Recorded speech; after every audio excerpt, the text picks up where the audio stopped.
They have which I believe some called Panther, double slant with a flat, and you read one, two, three. It's pretty simple. It's a very simple concept. It's just it's a slant flat with another slant in there. You're reading inside first. So snaps the ball, is reading the middle of the field, comes away from Conklin because there's a defender here.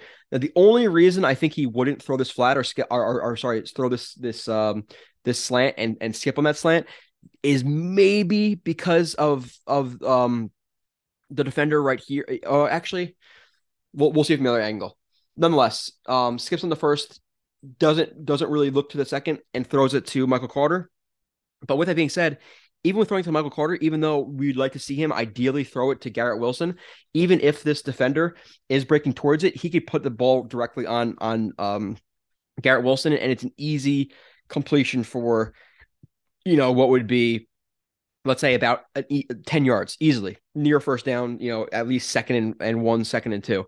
But he throws it to Michael Carter, and we're going to see his footwork again. Foot closed off, not allowing his hips to completely come through. It becomes an arm throw. He throws it. He throws it short, but is it deflected? Um, Might be. We'll see from the other angle.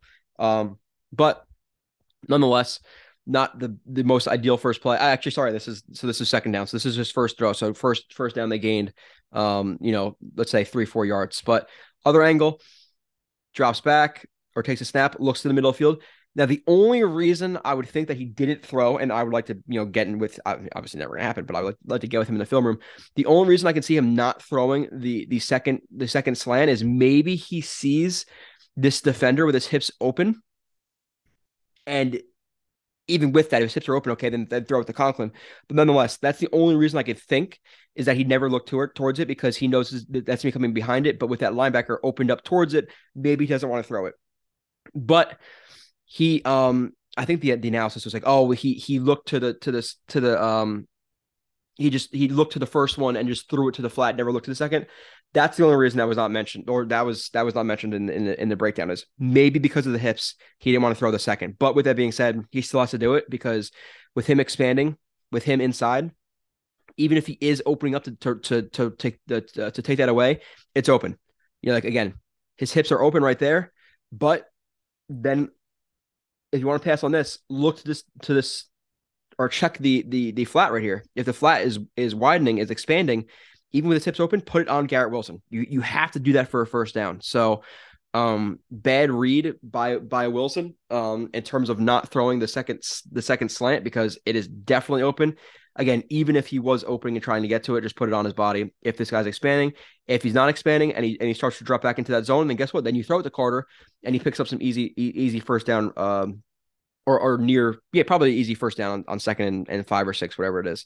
But 1, 2, 3, he goes 1, maybe sees the linebacker right to 3. So his eyes are not in the right spot here. And then again, maybe it's tipped. Let's see if you could tell it's tipped right here. Maybe.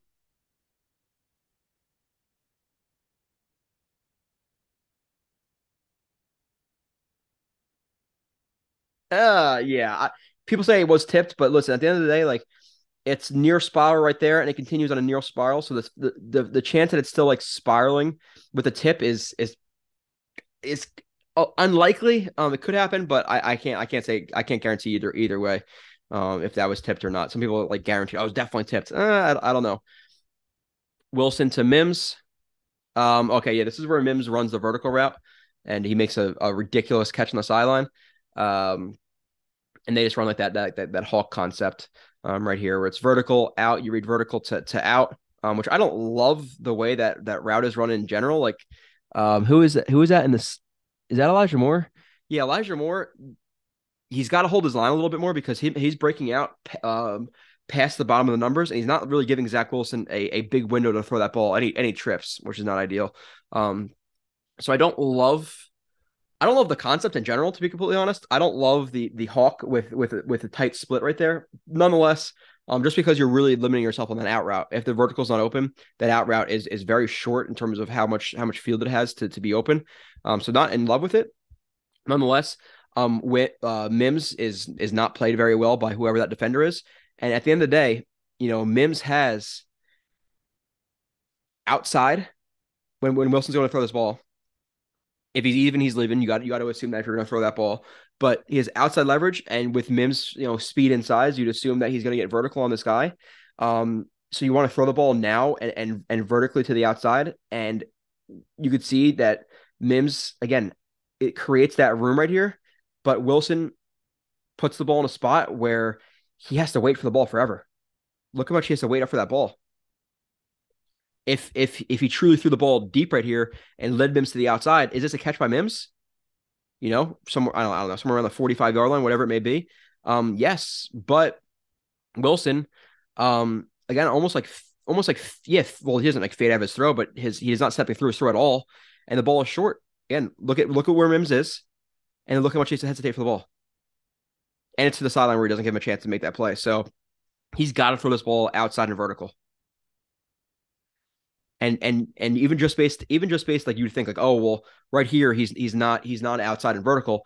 He's he's not based on the look of it, but he has that horizontal separation right there by a yard, and he's almost even. So you have to assume he is just based on the leverage right here of this defender. Now, if he was right over the top and he stacked them, okay, you don't throw that ball, necessarily vertically. You throw it more to the sideline, and give Mims a chance to make that play. But just based on this relationship, he's got to put it vertically. He does not. He puts it too far to the sideline, hangs the ball up there, and Mims has no chance to really make a play on that ball. Now, hell of a job, hand fighting, and then making a pretty ridiculous catch right there. Obviously, outside of his frame, leaning back for the ball, catch, quick tuck. But he's not even close to being in bounds. But a play that you want to see Wilson throw a little bit better. Wilson sail pass. Okay. From single back, let's see. Play action. And this is a play where like I don't mind it. They run, and this is just a really common like sail concept. We have the vertical right here with the intermediate. You have deep, intermediate, short. Now, it's first down. So the thing I would say is I'm not gonna kill him on throwing this ball. Now, you could say, okay, well, this and it's based on play action. Play action gets everybody to get sucked up. He's most likely reading this guy. Okay, he's expanding. You have guys who bit up on the play action. So I'm gonna throw the intermediate, which I'm not necessarily mad at the decision to throw intermediate. I want to see it, and the location and his idea is not the worst in terms of, okay, he's expanding to get more vertical. You have to put it on him to behind him, but you have to be on target. This is not a bad decision by Zach to me. He's open right here. This is NFL open. You're taking it intermediate instead of short. I'm okay with that. Now, could you pump this, throw it short? Sure. But at this point, this is NFL open. Throw it. Okay. Cool. I'm okay with the decision.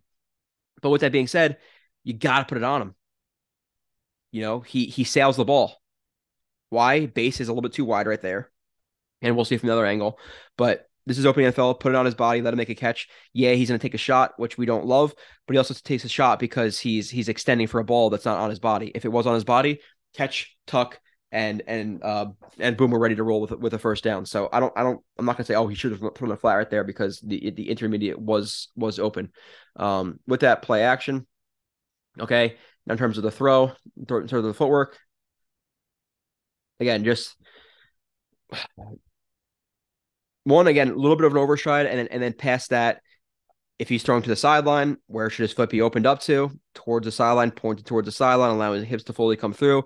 Instead, his leg is typically straight, overstrided. Overstriding means your leg is straight because if you're doing a split, your legs can't be bent when you're doing a split. So his leg's going to straighten out, his foot straight, not and that leg being straight almost works back into the hip. And when it's working back into the hip, you can't rotate through that foot being straight. So just not good.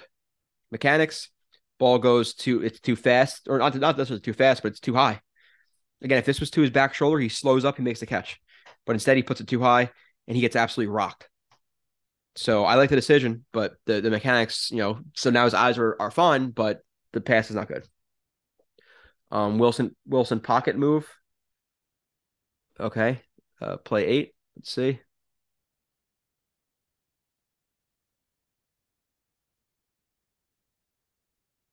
Yeah, like and sometimes it is tough. Like sometimes, your internal clock kind of goes off and it's been a little bit in the pocket right here. So he decides to move.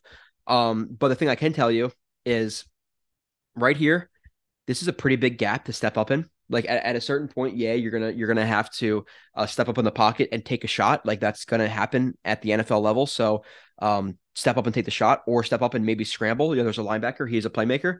So it's unfortunate that he scrambles, because if you look at this play, and we could say, okay, well, if he stepped up, then this guy comes flatter and maybe Michael Carter's not open. But let's say he were to stay in the pocket a little bit more. He hits Michael Carter, who goes vertical right here. He's wide open. If he were to stay a little bit more patient in the pocket instead of fade, fade, fade. So I'm not even saying, okay, you have to necessarily step up here, but there's not any real pressure threat to you right now. Just stay where you are. Just stay planted. His eyes continue to scan, and then guess what? Michael Carter's wide open. Hit him here, or once he gets vertical, if you were to see him earlier or stay where he was, this is a touchdown. Michael Carter walks in for a touchdown. My fantasy team thanks him. So again, play action, and nothing's open immediately. The fake jet sweep, that pulling guard, but again, looks in the middle, nothing open. Looks to the sideline, nothing open. But there's no reason for him to get outside right here at this point. Step up and scramble, or step up. This block takes place, and then yeah, you might feel some pressure from 93 right here. Dump it off the Carter.